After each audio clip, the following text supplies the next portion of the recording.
खेकडा कसं घर बांधतोय पहा. हा,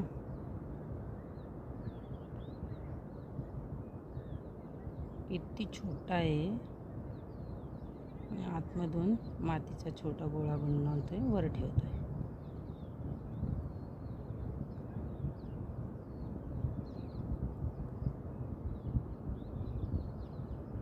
आणि हे असं बांधकाम इथं खेकड्यांची अख्खी कॉलनी आहे.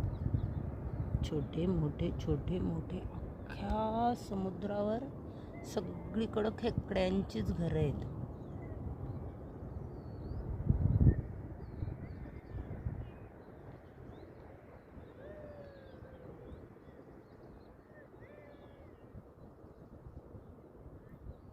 हे निवांत बसून पाहायला सुद्धा एक वेगळीच मजा आहे.